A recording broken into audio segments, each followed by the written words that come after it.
नमस्कार, मेरा नाम है रोहित पांडे और ऑप इंडिया की स्पेशल सीरीज कथा मंजरी के तीसरे एपिसोड में आप सभी का स्वागत है। आज हम एक ऐसी प्रेम कहानी के बारे में जानेंगे जो भले ही सैकड़ों वर्षों पुरानी है, लेकिन आज भी राजस्थान की रेत उस अथाह प्रेम और वेदनापूर्ण विरह दोनों को अपने अंदर समाहित करके धधक रही है। उसी प्रेम कहानी को आप सबके बीच हम लेकर आए हैं, क्योंकि इस खूबसूरत दुनिया को बचाए रखने के लिए प्रेम का बचे रहना बहुत जरूरी है।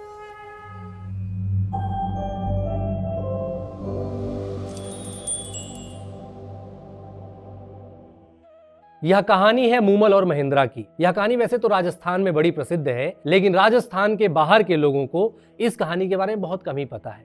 पाकिस्तान में एक राज्य है सिंध। जब पाकिस्तान बना नहीं था तो आजादी के पहले सिंध भारत में ही हुआ करता था, और आजादी के बाद जब बंटवारा हुआ तो ये पाकिस्तान में गया था। लेकिन एक जमाने में सिंध को अमरकोट के नाम से भी जाना जाता था, और अमरकोट पर सोढ़ा राजपूतों का शासन था। वैसे तो जब भी मध्यकालीन इतिहास में राजपूतों का नाम आता है तो आमतौर पर उनकी वीरता, उनके शौर्य और उनके द्वारा लड़े गए युद्धों की बात की जाती है। लेकिन उमरकोट के जो सोढ़ा राजपूत थे वो अपनी वीरता के साथ साथ अपनी करुणा के लिए भी पूरी दुनिया में प्रसिद्ध थे। यही कारण था कि जब शेर शाह सूरी ने हुमायूं को हराया था और हुमायूं को देश छोड़कर भागना पड़ा, तो भागने से पहले हुमायूं ने अपनी गर्भवती पत्नी हमीदा बानो बेगम को उमरकोट के सोढ़ा राजपूतों के यहाँ शरणार्थी के रूप में छोड़ दिया था। हुमायूं को राजपूतों पर इतना विश्वास था और सोढ़ा राजपूतों ने भी शरण में आए हुए का सम्मान किया, और उमरकोट के ही राजभवन में अकबर का जन्म हुआ था। बहरहाल ये कहानी अकबर और हुमायूं की नहीं है, यह कहानी उमरकोट के युवराज महेंद्रा से शुरू होती है। उमरकोट में राजा वीसल देव का शासन था और महेंद्रा उनके ज्येष्ठ पुत्र थे। एक दिन की बात है, महेंद्रा सुबह के नाश्ते के बाद उमरकोट की सीमा की ओर शिकार करने निकल पड़े। युद्ध और शिकार तो वैसे भी उस जमाने में राजपूतों के सबसे प्रिय खेल हुआ करते थे, तो वही खेल खेलने युवराज महेंद्रा निकल पड़े कि चलो किसी जंगली सुअर का या फिर किसी नरभक्षी जानवर का शिकार करेंगे।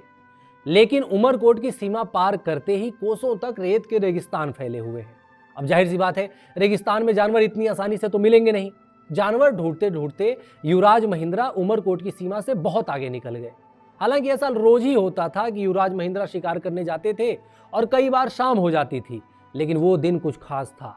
उस दिन एक तो शिकार नहीं मिला, और दूसरा यह हुआ कि शाम होते ही जब उमरकोट लौटने की बारी आई तो उस समय रेतीली आंधी शुरू हो गई थी। जो लोग रेगिस्तान की आबो हवा से परिचित हैं उनको पता होगा कि रेगिस्तान में जब आंधी आती है तो एक डाकण की तरह आती है।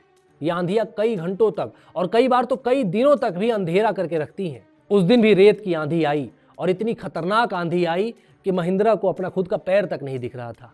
धीरे धीरे महेंद्रा आगे बढ़ने लगे। अब आंधी थी तो रास्ते का कुछ पता तो चल नहीं पा रहा था। महेंद्रा को यह लग रहा था कि वो उमरकोट की ओर जा रहे हैं, लेकिन हकीकत में वो दूसरे रास्ते की ओर यानी जैसलमेर की ओर जा रहे थे। जब आंधी रुकी तो महेंद्रा जैसलमेर में थे। महेंद्रा ने देखा कि उनके सामने एक नदी बह रही है और नदी के उस पार पीले पत्थरों वाला एक सुंदर सा महल है। महेंद्रा ने वहां पास में घूम रहे कुछ गरेड़ियों से पूछा कि भाई ये कौन सी नदी है और यहाँ सामने महल किसका है।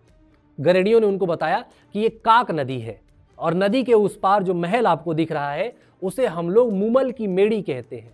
मूमल की मेड़ी अर्थात मूमल का महल। और मूमल कौन थी? मूमल उस समय राजस्थान की सबसे सुंदर कन्या थी, जिसको पाने के लिए देश दुनिया से न जाने कितने वीर उस तक पहुंचे, लेकिन मूमल की शर्त को पूरा नहीं कर पाए। और शर्त यह थी कि कोई भी व्यक्ति जो मूमल को पाना चाहता था वह मूमल के महल में एक भूल भुलैया से होकर जाएगा। अगर उस भूल भुलैया को पार कर लिया तभी मूमल मिलेगी। मूमल की सुंदरता की चर्चा सिर्फ जैसलमेर तक नहीं थी, वो उमरकोट तक भी थी, और महेंद्रा ने भी सुन रखी थी।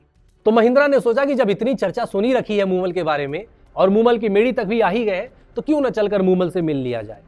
तो उमरकोट के राजकुमार महेंद्रा मूमल की मेड़ी में पहुंचे। तमाम नौकर चाकरों ने उनका स्वागत किया, और मूमल ने भी खिड़की से झांक कर महेंद्रा को देखा, और महेंद्रा का रूप देखकर मूमल हतप्रभ रह गई। पूरी दुनिया जिस मूमल की सुंदरता की कसमें खाया करती थी, अनगिनत वीर बलशाली युवकों का रूप, यौवन, कद काठी देखकर भी जिस मूमल के मन में कोई कामना नहीं जगी, उस मूमल की आंखें महेंद्रा के चेहरे पर जाकर अटक गई। हालांकि मूमल ने इसके बावजूद भी खुद को दृढ़ रखा कि महेंद्रा चाहे कितना भी सुंदर क्यों ना हो, यदि महेंद्रा मूमल को पाना चाहता है तो महेंद्रा को भी शर्त पूरी करनी पड़ेगी, महेंद्रा को भी भूल भुलैया से ही आना पड़ेगा। थोड़ी देर बाद महेंद्रा ने मूमल से मिलने की इच्छा जताई तो नौकरों ने उसे भूल भुलैया का रास्ता दिखाया, और महेंद्रा जैसे ही उस भूल भुलैया रूपी सुरंग में घुसे, उनके ऊपर शेर ने हमला कर दिया। लेकिन उन्होंने तलवार निकालकर तुरंत एक भरपूर वार किया और शेर का सिर धड़ से अलग हो गया। थोड़ी दूर और आगे जाने पर महिंद्रा को एक तालाब मिला जिसमें कई मगरमच्छ वगैरह थे। ऐसे करके महिंद्रा ने इस तरह से कई सारी चुनौतियों का सामना करते हुए उस भूल भुलैया को पार किया। और भूल भुलैया पार करते ही सामने एक झीना सा पर्दा दिखा। पर्दे के पीछे एक एक करके अनेक दिए जल उठे। पर्दा हटा और एक स्त्री हाथ जोड़कर उमरकोट के युवराज महिंद्रा के सामने झुकते हुए बोली, खम्मा घड़ी हुकुम। महिंद्रा एक मूर्ति की तरह खड़ा रहकर उस स्त्री को देखते रह गए। महिंद्रा की आंखें खुली की खुली रह गई। सैकड़ों दियों के झिलमिल उजाले में खड़ी देवतुल्य सौंदर्य की स्वामिनी वह स्त्री कोई और नहीं बल्कि मूमल थी। मूमल जब मुस्कुराई तो महिंद्रा को ऐसा लगा जैसे दो पंक्तियों में किसी ने मोतियां टांग रखी हो। मूमल के चेहरे पर ऐसी आभा थी जिसकी बराबरी सैकड़ों पूनम के चांद मिलके भी ना कर पाए। गालों पर ऐसी लाली थी जैसे हजारों गुलाबों का रंग निचोड़ दिया गया हो। बाल इतने घने और काले थे जैसे अमावस की रात को उतारकर मूमल के सिर पर रख दिया गया हो। मूमल इतनी कोमल थी कि महिंद्रा को लगा कि अगर गलती से भी छू दिया तो कहीं मूमल मक्खन की तरह पिघल ना जाए। और इधर मूमल भी जीवन में पहली बार किसी पुरुष पर मोहित हुई थी और अब तो महिंद्रा ने भूल भुलैया पार करके अपनी वीरता भी साबित कर दी थी। तो मूमल को सौंदर्य और वीरता दोनों के मिश्रण के रूप में महिंद्रा मिल चुका था। उस समय ऐसा लग रहा था जैसे समय थम सा गया हो। फिर इसके बाद महिंद्रा और मूमल की देह ने अपना मौन तोड़ दिया। मूमल के लिए यह पुरुष का पहला स्पर्श था, लेकिन महिंद्रा विवाहित था। वह उमरकोट का युवराज था और उसकी पत्नी भी थी। हालांकि राजा महाराजाओं में कई शादियों का प्रचलन होता है, राजपूतों में भी था। इसलिए सुबह होते ही महिंद्रा ने सोचा कि उसे वापस उमरकोट चले जाना चाहिए और वहां जाकर महाराज से बातचीत करके फिर मूमल से विवाह करके मूमल को उमरकोट लेके आना चाहिए। सुबह हुई और महिंद्रा ने मूमल को ये सारी बातें बताकर जल्द ही मूमल को ले आने का वादा करके वहां से विदा लिया। लेकिन जब महिंद्रा अपने राज्य उमरकोट पहुंचा तो वहां जाकर परिस्थितियां ऐसी बनी कि महाराज, महारानी, महिंद्रा की पत्नी, घर परिवार, इज्जत आबरू, राजकाज और समाज, इन सारी चीजों ने महिंद्रा को जकड़ लिया। महिंद्रा परेशान रहने लगे कि अगर अपने प्रेम की खातिर मूमल को लेकर आए तो घर परिवार और राजकाज तबाह हो जाएगा, और अगर इन सब की चिंता करके मूमल से अपनी नजरें फेर ली तो महिंद्रा खुद तबाह हो जाएगा। महिंद्रा के लिए आगे कुआं और पीछे खाई जैसी स्थिति थी। महिंद्रा को कोई हल नहीं सूझ रहा था। महल की खिड़कियां खुली रहती थी फिर भी घुटन होती थी। शेर तक को अपनी तलवार से दो फाड़ कर देने वाला महिंद्रा विरह की वेदना में जल रहा था। दिन बीते जा रहे थे और उधर मूमल के लिए भी समय वेदनापूर्ण होता जा रहा था। मूमल की महल में कोई सरसराहट होती थी तो मूमल को ऐसा लगता था जैसे महिंद्रा आ गया हो। हल्की सी भी आवाज आती थी तो मूमल को यह लगता था कि कहीं यह महिंद्रा की आवाज तो नहीं। मूमल ने खाना खाना तो दूर, पानी पीना भी छोड़ दिया था। दासियां भी आश्चर्य में रहने लग गईं कि पानी की एक घूंट न पीने के बावजूद भी मूमल की आंखों से दिन रात आंसुओं का समंदर कैसे निकल रहा है। इधर महिंद्रा भी बहुत परेशान रहने लगा। कुछ दिन इस तरह विरह में काटने के बाद एक शाम अचानक महिंद्रा उठा और अपनी पत्नी से कहा कि मैं अपने मित्र के यहां जा रहा हूं, मेरी फिक्र मत करना और किसी से कुछ मत कहना, मैं सुबह लौट आऊंगा। उसके बाद महिंद्रा ने चीखल नाम का एक ऊंट अपने साथ में लिया और मूमल की मेड़ी की ओर चल पड़ा। आप में से बहुत लोगों को पता होगा कि रेगिस्तान में ऊंट बहुत तेज दौड़ता है। वैसे आपको ऊंट धीरे चलते दिखेगा, लेकिन रेगिस्तान में इसकी गति किसी घोड़े से कम नहीं होती है। चीखल ऊंट पर सवार होके महिंद्रा मूमल के पास पहुंचा। महिंद्रा जब मूमल के पास गया तो रात्रि का दूसरा पहर हो रहा था। घनघोर अंधेरा था, लेकिन मूमल को ऐसा लगा जैसे अंधेरी रात में सूरज उसके सामने आके खड़ा हो गया है। मूमल के मन के सारे अंधेरे को महिंद्रा ने उजाले से भर दिया। रात भर दोनों एक साथ रहे और सूरज उगने के ठीक पहले महिंद्रा वापस चीखल ऊंट पर बैठकर उमरकोट की ओर निकल पड़ा। उसके बाद यह लगभग रोज का सिलसिला हो गया। रोज रात को महिंद्रा चीखल ऊंट पर बैठकर मूमल के पास जाता और सूरज उगने के कुछ देर पहले वापस उमरकोट में आके अपने बिस्तर पर सो जाता। लेकिन यह सिलसिला भी आखिर कब तक चलेगा? आखिर कब तक महिंद्रा की पत्नी सहती रहेगी? एक दिन महिंद्रा की पत्नी ने तंग आकर अपने सास ससुर को ये सारी बातें बता दी। महाराजा विसल देव को जब ये बात पता चली तो महाराज भी चिंतित हो गए। आखिर उमरकोट का युवराज रात को बिना बताए, बिना सुरक्षा के कहीं पर जा रहा है और सुबह में आ रहा है। किसके पास जा रहा है, क्यों जा रहा है, ये बातें किसी भी राजा के लिए चिंताजनक ही होगी। महाराज ने गुप्तचरों को लगाया कि जाओ जाके पता करो कि युवराज किसके पास जाते हैं। गुप्तचरों ने अगले दिन पता करके सब बता दिया कि हमारे पास चीखल नाम का जो सबसे तेज ऊंट है, युवराज उसी ऊंट पर बैठकर रोज रात को मूमल की मेड़ी में जाते हैं और सुबह होते ही यहाँ लौट आते हैं। महाराज विसल देव ने आदेश दिया कि एक काम करो, चीखल को इस राज्य से बाहर लेके चले जाओ। जब चीखल रहेगा ही नहीं तो युवराज किस ऊंट पर बैठकर मूमल के पास जाएंगे। आदेश का पालन हुआ। उस रात जब युवराज महिंद्रा मूमल के पास जाने के लिए अपने कमरे से बाहर निकले तो अस्तबल में जाकर उनको पता चला कि भाई चीखल ऊँट तो यहाँ पर है ही नहीं। अब महिंद्रा ने सोचा कि कोई बात नहीं, किसी दूसरे ऊँट पर चल लेते हैं, भले थोड़ी देर लग जाएगी लेकिन कम से कम अपनी प्रेयसी का चेहरा तो देखने को मिलेगा। अब यहाँ यह ध्यान देने वाली बात है कि ऊँट बहुत समझदार जानवर होता है। एक बार अगर वो रास्ता देख लेता है तो फिर उस पर बैठा हुआ सवार भले ही सोता रह जाए, लेकिन ऊँट चुपचाप चलते चलते सवार को उसकी मंजिल तक पहुंचा देता है। चीखल ऊँट ने मूमल के महल का रास्ता देख रखा था, लेकिन युवराज महिंद्रा इस बार जिस नए ऊँट पर बैठकर जा रहे थे, इस ऊँट ने रास्ता नहीं देखा था। अब इस नए ऊँट पर युवराज बैठे और उनको कुछ देर बाद नींद आ गई। ऊँट रास्ता भटक गया। रात्रि के 3 पहर बाद आधी रात को जब युवराज की नींद खुली ऊँट पर, तो उन्होंने देखा कि रास्ता भटक गए हैं। आखिरकार जैसे तैसे करके युवराज महिंद्रा जब मूमल के पास पहुंचे, तब तक सवेरा हो चुका था। रात भर महिंद्रा का इंतजार करते करते मूमल की पथराई आंखें सो चुकी थी। महिंद्रा जैसे ही मूमल के कमरे के पास पहुंचे, उन्होंने देखा कि मूमल के ठीक बगल में एक पुरुष सो रहा है। और यह दृश्य देखते ही महिंद्रा को लगा जैसे उसे एक साथ हजारों बिच्छुओं ने काट खाया हो। उसका सिर चकराने लग गया, सांस सूखने लग गई। महिंद्रा वहां से उल्टे पैर लौट आया। दास दासियां, नौकर चाकर सब देखते रह गए कि आखिर ये ऐसा क्या हो गया। लेकिन उन बेचारों की क्या औकात कि उमरकोट के राजकुमार से वो कुछ सवाल कर सके। महिंद्रा की जिन आंखों में मूमल के लिए प्रेम हुआ करता था, उन्हीं आंखों ने मूमल को धिक्कार दिया। महिंद्रा वापस उमरकोट लौट गया।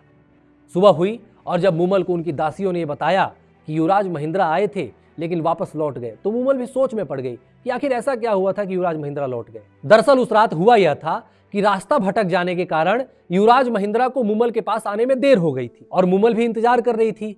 तो जब तक मूमल इंतजार कर रही थी, इस दौरान मूमल की जो बड़ी बहन थी सुमल, वह मूमल से मिलने उसके कमरे में आई और दोनों बहनें अपना हंसी मजाक कर रही थी। उसी हंसी मजाक में सुमल ने पुरुषों का कपड़ा पहन लिया था और जब युवराज महिंद्रा बहुत देर तक नहीं आए तो दोनों बहनें थक हार कर एक ही बिस्तर पर सो गईं।